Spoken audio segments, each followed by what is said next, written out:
창조적 마력을 믿어라. 각 개인의 잠재의식을 생각할 경우 그것을 커다란 전체 속의 극히 작은 부분이라고 생각하고 그것에 생기는 파동이 모든 것에 파급하고 모든 것을 둘러싸게 된다고 생각하면 사이코키네시스나 텔레파시 또 이와 비슷한 현상에 대하여도 이해하기가 쉬울 것이다. 사이코키네시스에 대한 설명 가운데에서 라인 박사는 좋은 실험 성적을 얻기 위해서는 그것에 좋은 성적을 얻을 수 있다는 기대를 가지고 사념을 집중하여 좋은 성적을 얻고 싶다고 열망하는 것이 필요하다고 말하고 있다. 즉 사념 또는 신앙은 마력이다. 사이코키네시스나 텔레파시를 행하는 힘의 근원이 되는 것이 신념이라는 것은 듀크 대학의 실험에서도 확인되었다. 뉴욕 헤럴드지의 기자가 보도한 바에 의하면 사이코키네시스나 텔레파시를 행하는 힘은 그곳에 참여하고 있는 사람들 속의 실험자의 실력에 의혹을 품고 있는 사람이 있는 경우에는 물론 비웃는 언사를 써도 감퇴한다는 것이다. 그 기자는 어떤 여자가 주사 위에 술을 뜻대로 내는 실험을 하고 있는 남자에게 다른 곳으로 주의를 이끌어 혼란시켰더니 실험 성적이 좋지 않았다고 썼다. 그 여자는 남자가 자기에게 물질을 움직이는 힘이 있다고 장담하자 그것을 비웃었는데 그것이 이 남자의 마음에 심한 방해가 되어 그 때문에 그의 확신은 무너지고 그날의 성적은 보잘것없게 된 것이다. 그 기자는 다음과 같이 말했다. 그 반대의 실험을 한 결과였다. 다음 실험은 자신감을 강화하기 위한 자극이 될 만한 말을 걸면 그것이 성적을 올리는데 얼마만큼 효과가 있는가를 실험하기 위한 것이다. 그 결과가 매우 흥미있는 실험이다. 아직 이 실험의 결과는 모르고 있지만 이미 듀크 대학과 기타의 대학에서 시행된 여러 실험으로 미루어 볼 때 실험자가 충분히 신념을 가지고 반드시 좋은 실험 결과를 낼 수 있다고 확신할 때에는 성적이 또 좋아질 것은 명백하다. 또 자극적인 얘기를 하여 확신이나 신념이 없는 사람을 격려하면 그 실험의 성적이 높아지는 것은 당연하다. 예를 들어 골프를 할 때에는 자기의 마음이나 여러 가지 주위의 정황을 똑똑히 심한에 그리면 스코어가 개선된다든지 자기가 품고 있는 마음을 더 굳게 하면 뜻밖의 행운을 잡게 된다고 한다. 그렇다면 여러 가지 외계의 사건도 마음먹은 태도 여하에 따라 영향을 받는 것이 틀림없는 일이다. 옛 사람들이 불가사의한 일이라고 생각하였던 수많은 신비도 현대인의 연구가 진행됨에 따라 우리들의 눈앞에서 점차로 그 신비의 베일이 벗겨져 가는 분야가 늘어나고 있다. 듀크 대학의 실험에 의하면 소위 세상에 말하는 행운이라는 것도 실은 강력한 마음의 파동에서 생겨나온 것이지 우연의 일치라든가 찬스라는 식으로 간단히 취급될 수는 없는 것이라고 한다. 듀크 대학의 실험보다 훨씬 오래된 문헌에 의하면 많은 문필가들은 행운이라는 것을 장래의 상태를 분명히 마음속에 새기는 것, 사념의 집중, 의지, 신념이라고 말하고 있다. 독자 여러분도 자신의 신수나 장래의 목표에 대해 이와 같은 각도에서 생각해보면 좋을 것이다. 내가 주장하는 신념의 과학적 비결의 근본은 여기에 있다. 도박을 하는 사람들은 때에 따라서 땡을 잡을 때가 있다라고 한다. 땡을 잡는다라는 것은 모든 사람이 다 아는 바와 같이 확고하고 굳은 신념으로 자기를 이길 수 있다는 표현이다. 도박에 있어서까지 신념은 마력이다. 이것이야말로 가장 근본적인 힘이다. 물론 이 책은 직업적 도박사를 위해서 씌어진 것이 아니다. 성공하려고 노력하는 견실한 사람들을 위해 쓴 것이다. 기회를 노리는 게임까지 언급한 것은 사념의 집중이나 기대 또는 신념을 갖기만 하면 우리들은 실제로 활동력을 움직여 물질에 영향을 준다는 증거를 더욱 강조하기 위하여 덧붙여 쓴 것에 지나지 않는다. 전술한 바와 같이 수호부, 부족, 룰레트, 마스코트, 구마부 같은 것들은 그 자체로서는 아무런 힘도 갖고 있지 않은 물건이다. 다만 그것들은 굳게 믿는 사람이 사이코시네시스라고 부르는 어떤 종류의 힘을 그것에다 불어넣는 것이다. 나는 신념이나 신앙에 의하여 그러한 힘을 어떻게 함양할 수 있는 할 수 있나 하는 것을 밝혀 독자 여러분이 바라는 높은 위치로 끌어올리기 위한 지도를 하고자 할 뿐이다. 자기의 신앙이나 신념을 잃는 것은 지극히 쉬운 일이다. 수많은 사람들이 성공의 험한 정상을 정복했다고 생각하자마자 꿈에도 생각하지 못했던 나락으로 떨어져 가는 것을 볼 때가 있다. 어떤 사람들은 기적적으로 병을 고쳐 본래의 건강한 몸을 되찾았다가 몇 해가 지나지 않아, 아니 채 몇 달이 되기도 전에 다시 같은 병에 걸리기도 한다. 그것은 모두 마음의 긴장이 풀렸을 때에 우리의 잠재의식 속에 살그머니 숨어 들어와 우리의 힘을 약화시키는 마귀가 있기 때문이다. 이 마귀가 한번 숨어들면 순식간에 파괴력을 발휘하여 모처럼 쌓아올린 건설적인 모든 좋은 일들을 부숴버리는 것이다. 그렇기 때문에 언제나 용감히 정면으로 발을 내딛고 태양을 향하여 고개를 돌리는 것이 좋다. 태양을 향하라. 그러면 검은 그림자는 이미 앞길을 막지 못할 것이다. 보통 사람들에게 있어서는 이러한 것은 좀처럼 알기 어렵고 모든 것은 자기가 마음속에 있다는 것을 이해하기 어려울지도 모른다. 그러나 아무리 물질에만 얽매여 있는 사람이라도 자기 자신에 관한 한 자기가 인식하든가 자기의 자각 속에 들어오는 것이 아닌 이상 외계에 사물이 있는지 없는지 모를 것이다.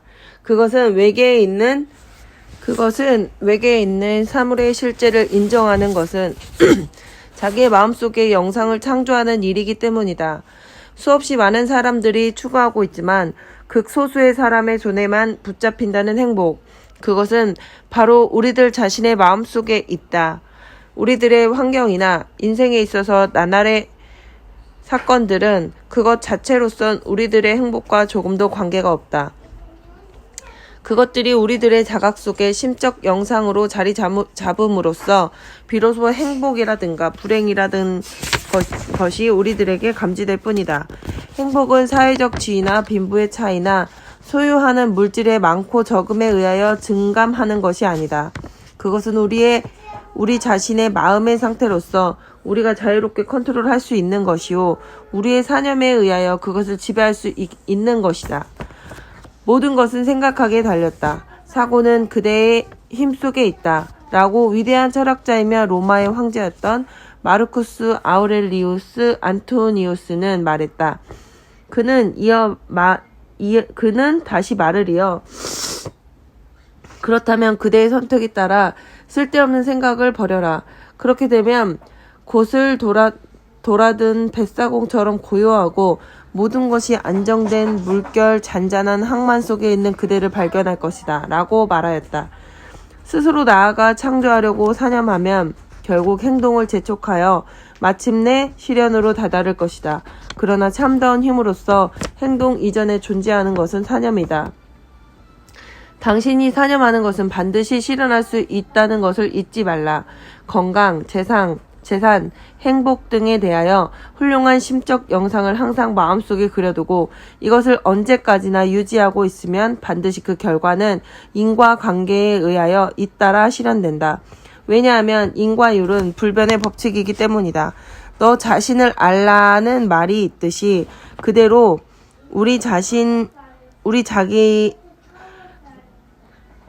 너 자신을 알라는 말이 있듯이 그 말대로 우선 자기 자신의 힘을 알아야 한다. 신념은 마력이라고 확신하는 이 책을 2번, 3번 읽어서 그것을 자기 자신의 일상생활 속에 받아들이고 이 책 속에 쓰여있는 온갖 과학 기술을 활용하면 기필코 기대 이상의 성과를 얻을 것이다. 어떻든 오직 믿기만 하면 된다. 진정한 창조력 마력은 믿음으로서만 나타난다. 그리하여 그 힘은 놀랄만한 마력을 발휘한다. 그렇게 되면 착수하는 모든 문제를 성공으로 이끄는 힘이 생김과 동시에 그 힘을 강화시킬 수 있게 된다. 굳센 의지를 지니고 확고한 신념을 쌓아 올려야 한다. 그렇게 함으로써만이 그 무엇에도 정복되지 않는 사람이 될 수 있으며 인간 중에서도 한층 더 뛰어난 인간이 될 수 있고 아울러 정복될 수 없는 참다운 승리자가 될 수 있다. 제9장 나는 이렇게 신념으로 이겼다. 여성과 신념의 과학, 우먼파워. 제2차 세계대전 중에는 여성 용접공, 여성 리벳공 등이 나타났으며 육군 여자 부대, 해군 여자 예비 부대, 미국 연안 경비 여성 예비대 등이 생겨나 눈부신 활동을 벌였다. 그때까지 남성들만 할 수 있다고 여겨왔던 중요한 일들을 보기 좋게 해나갔다. 집 밖에서는 어떤 일도 할 수 없었던 수없이 많은 숙녀들이나 주부들은 이런 경험을 통해서 자기네 세상에서 더 활동적인 역할을 할 잠재력을 가졌다는 것을 깨닫게 되었을 것이 틀림없다. 그런데도 실제로 자기 자신의 잠재의식을 개발하고 신념의 힘을 활용하여 눈부신 일을 이룩해낼 수 있다는 사실엔 무지한 것이 사실이라고 보아야겠다. 우연히 나는 미국 여성은 기회를 잡을 줄 모른다고 불평하는 어느 여성의 글을 보게 되었다.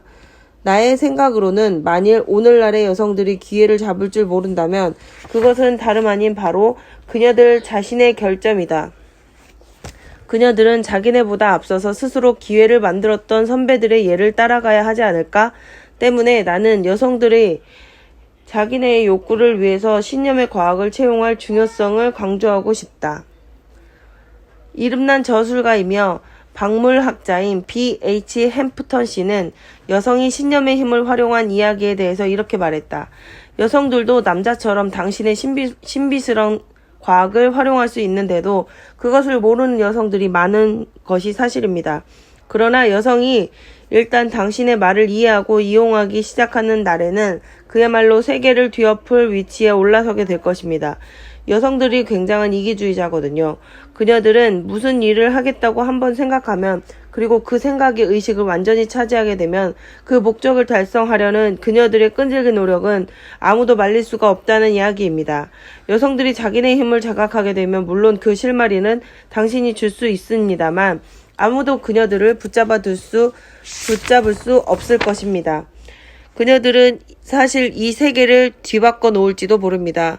여성들이 일단 일어서서 자기네가 뭔가를 할 수 있다고 자각하게 되면 아무도 그것을 막을 수가 없을 겁니다. 여자는 남자보다 어떤 면에서 더 적응성이 뛰어납니다. 나폴레옹은 자기가 세계를 재생시켰다고 말했지만 그러기 위해서 얼마나 많은 남자들이 희생되었습니까? 여성은 그녀들의 따뜻한 이해심으로 세계를 남자에게 봉사하도록 묵인해준 것입니다. 다음에 드는 몇 가지 예는 바로 위와 같은 말을 증명해주는 신념으로 세계를 움직인 여성들의 이야기다. 여성이 눈을 뜨는 날에는 세상의 일에 더욱 중요한 역할을 맡고 나서게 되리라는 것을 우리는 알아야 한다. 여성이 신념의 과학을 이용하여 눈부신 힘을 발휘한 예로서 우선 그 유명한 봉듀랑 부인의 이야기가 생각난다. 봉듀랑 부인은 여성노동법, 자선법의 통과에 힘이 컸으며 소년 노동법을 처음 제정하는데도 큰 활약을 했다. 또한 소년 범죄자를 위한 집이나 병원을 짓는 데 힘쓰는 한편 여성과 미성년자들의 이익을 증대시키기 위한 법안의 통과에 진력했으며 시력장애나 그 밖의 신체 장애자를 돕기 위한 대대적인 운동을 벌이기도 했다. 약 40년간 걸친 그녀의 노력은 한마디로 끈질긴 항쟁이었다. 이른의 나이를 넘기고도 한쪽 다리가 불편한 몸으로 새로운 세계를 정복하는 데 여전히 열정적이다. 최근에 그녀는 지체 부자유자, 시력장애자, 그 밖의 장애인들의 단체인 치누퍼스를 설립하기 위해 열정적으로 일해왔다. 봉듀랑 부인이 이들 신체 부자유자들이 만드는 물건을 팔 상점을 개업할 계획을 세우고 있을 때 그녀는 그 가게를 여는데 기꺼이 자기가 가게세를 내게 말했다. 그러나 이익은 모두 치누퍼스에게로 돌려져야 한다는 조건이었다. 그녀는 이제 나이 탓으로 다리가 불편하여 목발에 의지하면서도 전차나 버스를 누구의 도움 없이 타고 내리곤 한다. 그녀는 신념의 문제에 대해 이렇게 말했다. 신념의 힘은 놀랍습니다. 70평생을 지내온 동안 그에 관한 이야기는 많지요. 신념의 힘이 존재한다는 데는 의문의 여지조차 없다고 할 수 있습니다. 나는 그동안 가족을 돌봐왔을 뿐만 아니라 당신도 잘 아는 여러가지 운동과 활동에 관계해왔지요. 그런데 거기에는 힘이랄까 신이랄까 아무튼 알 수 없는 무언가가 있어서 우리가 공궁에 빠지면 영락 없이 와서 도와주는 것이었어요. 필요할 때면 그것이 언제나 찾아와 주는 거예요. 내가 지난 날을 되돌아볼 때 훌륭한 부인들이 많이 생각납니다. 그분들과 나는 여성과 미성년자들의 노동 조건을 개선하기 위해서 합심하여 입법 활동을 벌였지요. 우리가 그렇게 많은 법안을 통과시킨 것은 우리의 취지가 정당하다는 것을 굳게 믿었던 불굴의 신념이었다는 것을 알게 됩니다. 난 보통의 여자들이 자기의 뛰어난 힘을 의식하지 못하고 지낸다는 사실에 대해 안타깝습니다. 그녀들을 결코 바보라고 하진 않겠어요. 난 여자들이 바보는 아니라고 생각하니까요. 오히려 그녀들이 그것에 흥미를 가지지 못하는 것이라고 하겠어요. 그러나 수많은 여자들과 대화하면서 느낀 것이 있답니다. 여성이나 미성년자들을 돕기 위한 이 위대한 개혁이 같은 여자로부터 비롯되었다는 것을 그녀는 대부분 전혀 알지 못하는 것은 놀라운 일이에요. 하지만 내 생각으로는 여자들이 한번 자신의 힘과 능력을 깨닫게 되면 이 세상을 더 살기 좋고 영원한 평화를 구원하는 데 있어서 유명한 남자 투사들이나 자칭 평화주의자들보다 더 많은 일을 할 수 있을 것 같아요. 모든 위대한 운동이나 사업은 남자이거나 여자이거나 간에 자기의 꿈이 실현되리라는 데 대해 추호의 의심도 없었던 몽상가들에 의해 이루어진 게 아닐까요? 위대한 일이란 오로지 그렇게 해서만이 이루어지는 것이죠. 마치 옛날 이야기와 같은 이치예요. 어느 쪽으로 올라가든 꾸준하게만 오르면 언젠가는 정상에 다다른다는 것은 자명한 일이죠. 그것은 신념의 문제에 있어서도 마찬가지입니다. 우리의 신념이 실질적인 것이든 상상적인 것이든 그다지 문제가 안 됩니다. 일이 되도록 하는 것은 신념과 그것을 끝까지 밀고 나가는 행동이 아니겠어요? 나는 다른 사람을 비평하기는 싫어합니다. 그러나 사람들이 하는 일을 눈여겨보면 자신의 신념을 뒷받침할 충분한 행동과 힘이 없는 것 같아요.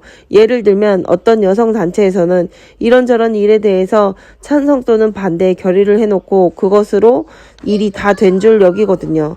그러나 결의를 해도 표현된 의견이 신념과 행동으로 뒷받침되지 않는다면 그것이 무슨 소용이 있겠어요. 나는 인생에서 남에 대한 봉사에서 오는 만족 말고 더 큰 어떤 만족이 있는지 모르겠어요. 수년간 여러 사업을 후원하고 법률을 통과시키고 하면서 단 한 푼의 보수도 경비도 받아본 적이 없어요. 이것은 바보 같은 사업이라고 할지 모르겠지만 물 위에 던져진 빵은 언젠가는 돌아오기 마련이죠. 나의 남편은 경제공황 때 8만 달러를 잃어버렸습니다. 남편은 알아두었고 나는 날마다 사무실로 나가서 우편물을 받아보고 업무가 원활히 돌아가는지 확인하는 것이 일이었어요. 어떤 때는 생활의 위협을 받을 만큼 수입이 없을 때도 있었지요. 그런데 막 빚을 질 판에 이르면 전에 남편으로부터 빚을 얻어간 사람이 수표를 보내오거나 오래된 미불금이 송달되는 것이었어요. 우리는 당시 상당히 쪼들리는 형편이었지만 꼭 필요한 때엔 언제나 어딘가에서 도움의 손이 뻗쳐와 덕분에 나는 나의 신념을 잃지 않고 살아왔습니다. 나는 그녀를 바라보며 이야기를 듣는 동안 보통의 부인과 마주 앉아 있는 것이 아니라 마치 인간 동력기랄까? 신념을 원동력으로 해서 거대한 사업을 추진하는 어떤 막강한 힘과 마주보고 있는 듯 했다. 그녀는 여성들과 미성년자들의 권익을 위한 법률을 그 누구보다도 많이 통과시킨 장본인이다. 만일 다른 모든 여자들이 그와 같은 진취성과 추진력으로 이 신념의 과학을 받아들이면 이것이 이 세계에 어떠한 영향을 끼칠 것인지 이해할 수 있을 것이다. 오펄의 미스터리. 기록으로 전하는 이야기 중에서 가장 기이한 이야기이며 엄청난 신념의 힘을 증명해주는 사례가 있다. 바로 오펄 파이틀리라는 한 소녀의 이야기이다. 신념은 사실에 의해서 증명을 보여준다고 W. 제임스가 지적했듯이 신념은 반드시 증명되고야 마는 놀라운 힘이 있기 때문에 흔히 사람이 크게 품은 욕망은 그의 미래를 좌우하게 되기도 한다. 오펄은 이와 같은 사실을 입증해 주었다. 그녀는 원래 파이틀리라는 미국의 가문의 딸이었고 그녀의 아버지는 오레곤에서 벌목꾼이었다 한다. 그러나 그녀는 자신이 헨리 로를레앙의 딸이며 브르봉가의 후계자라고 하면서 프랑스 왕관에 대해 권리를 주장했다. 어려서부터 일기를 쓰기 시작하던 그녀는 6살인가 7살 때 그것을 책으로 간행한 것으로 전해지고 있다. 그녀는 일기 속에서 왕족의 피를 이어받은 천사 아버지, 천사 어머니에 대해서 이야기하고 있다.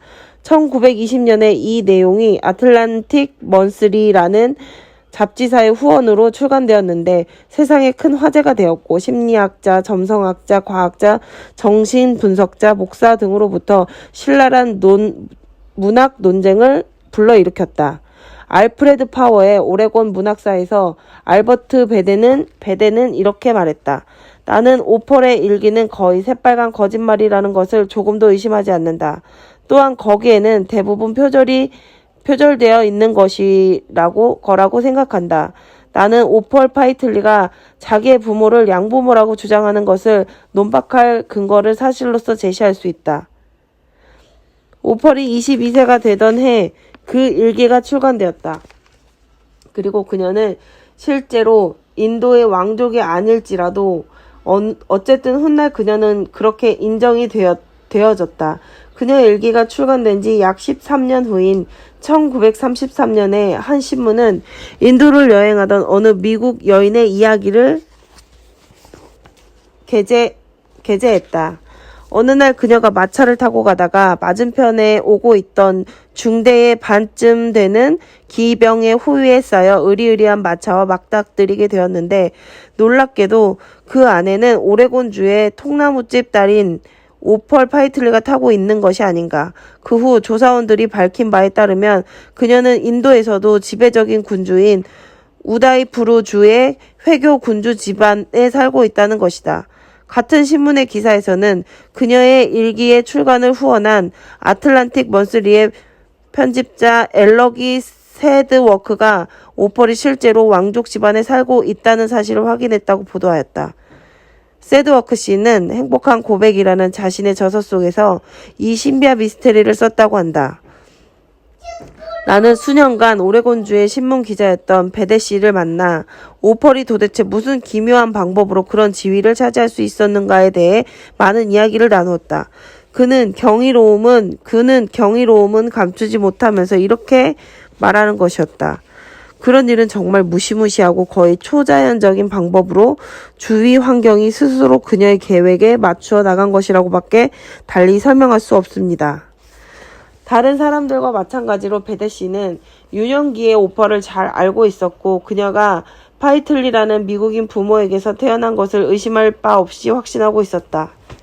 그는 그녀에 대해서 너무나 잘 알고 있었으며 어린 소녀였던 그녀는 코타주 그로브에 있던 그의 집에 자주 놀러 왔다는 것이다.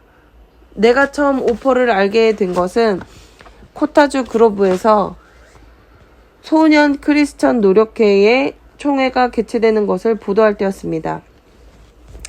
그때 나는 인간의 통나무집 소녀가 회장으로 당선되는 것을 보았습니다. 내가 본 그녀의 첫 인상은 이국적인 차림을 하고 있었는데 떨리는 목소리에다가 안절부절하지 못하는 아이였죠. 나이보다 성숙해 보였고 진지하며 열성적으로 보였습니다. 결국 그녀는 나에게 납득할 수 없는 수수께끼가 되었지요. 그녀는 항상 무엇인가 계획을 세우고 있었습니다. 게다가 한번 맡은 일은 반드시 성공할 수 있게 계획하는 것입니다. 무엇보다 놀라운 사실은 그녀가 집필하고 있던 우리 주위의 신비경이란 박물학 책을 준비하기 위해 어떻게 해서 A. 카네기나 록펠러 같은 막강한 사람들을 설득하여 기부금을 받아냈는가 하는 것입니다. 사실 그녀는 몇몇 인사로부터 돈을 얻어냈으니까요. 그 책의 선전 팸플릿 속에는 그 밖에도 벨기에의 엘리자베스 여왕이나 데오도르 루스벨트, 니콜라스 뮤레이 버틀러, 진스트 랜턴 포터 등 유명한 사람들이 감동적인 찬사가 실려 있었습니다. 나는 베덴 씨의 다음과 같은 마지막 말로써 그만 아연실색하고 말았다. 이렇게 기가 막히게 잘 꾸며진 모든 계획을 가지고 그녀가 메사추스주 문화원을 찾아가기 훨씬 전부터 오펄이 자신의 일기를 출판사에 넘기기 위해 어떤 계획을 꾸몄는지 무척 궁금합니다.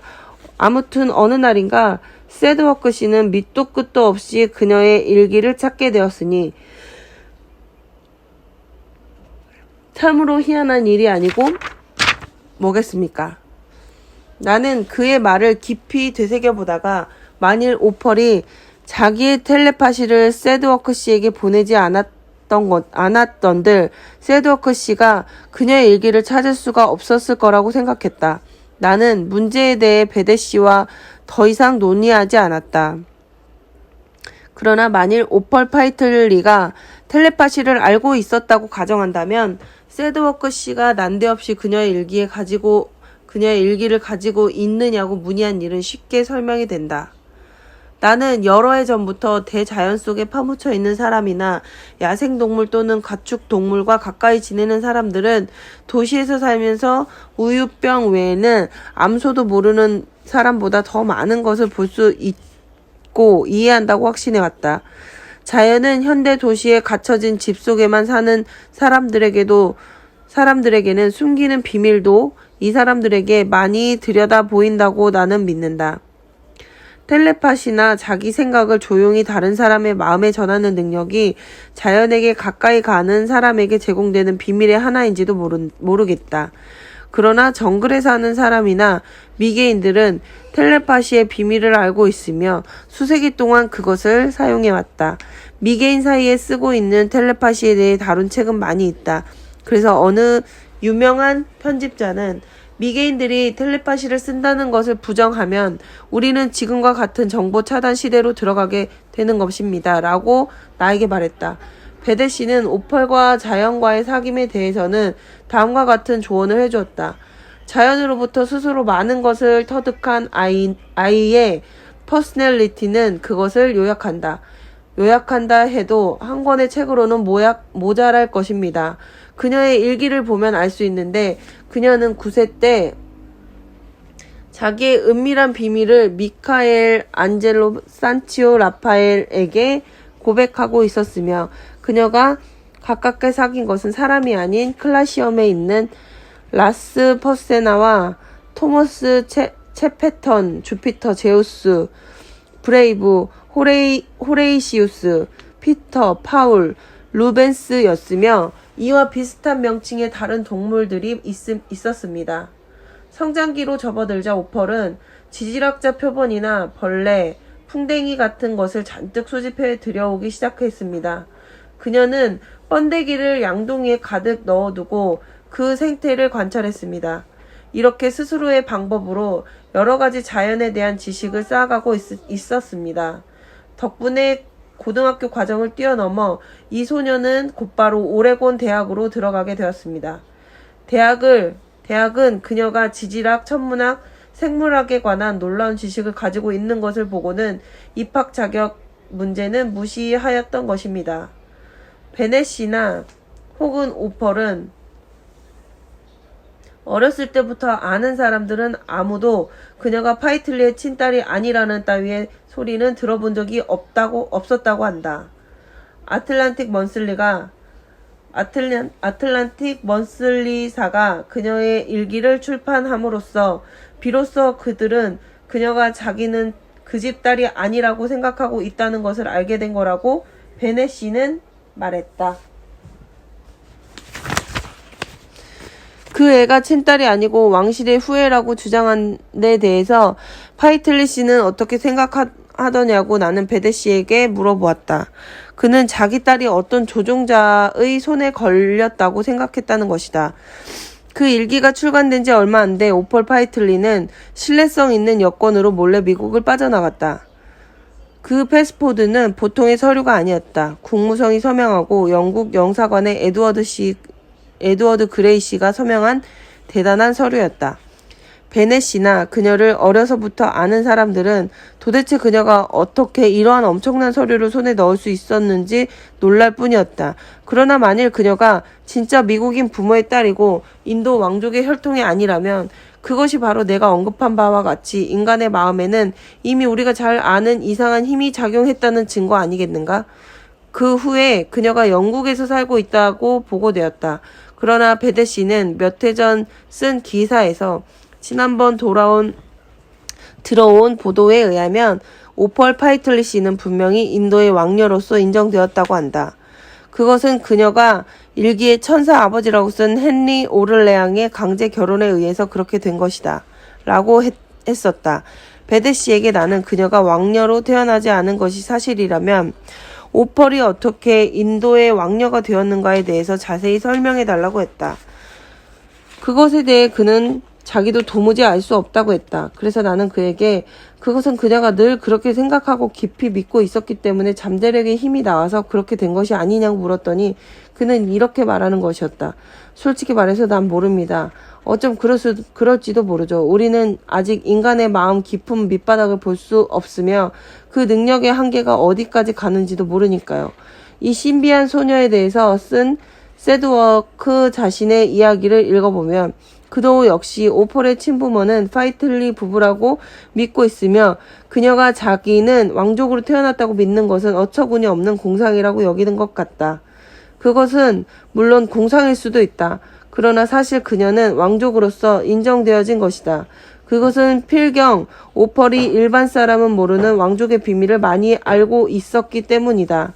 이 세드워크 씨의 행복한 고백에 게재된 이 오레곤 태생의 아이가 어떻게 자신의 꿈을 실현했는가에 대한 가설을 들어보자. 나는 한 가설을 견지해왔다. 이러한 연유는 내게 오는 많은 편지 중에서 어느 날 프랑스인 부모로부터 태어난 미국인의 편지 한 통이 섞여 있었다. 그 발신인의 말에 의하면 자기 아버지는 1870년 보불 전쟁 때 상사로 근무했다고 한다. 이 상사가 속한 연대장이 혹은 그의 사단장이 부르봉 왕가의 헨리 왕자였다고 한다. 그리고 그 왕자가 말년에 미국을 여행하면서 그 전에 부하를 만나보기 위해 오레곤에 들렸다는 것이다. 이것이 사실인지 아닌지 나는 확실하게 단언할 수 없으나 편지를 보낸 사람은 그것을 조금도 의심하지 않는다. 그의 어렸을 때의 가장 큰 기억은 아버지의 오두막집에 그 왕자가 찾아온 일이었다.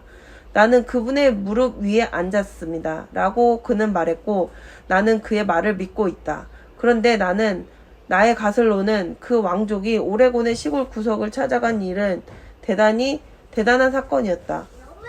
그러한 사실과 거기에 따른 전설은 순식간에 근처의 마을로 전해졌음이 틀림없다.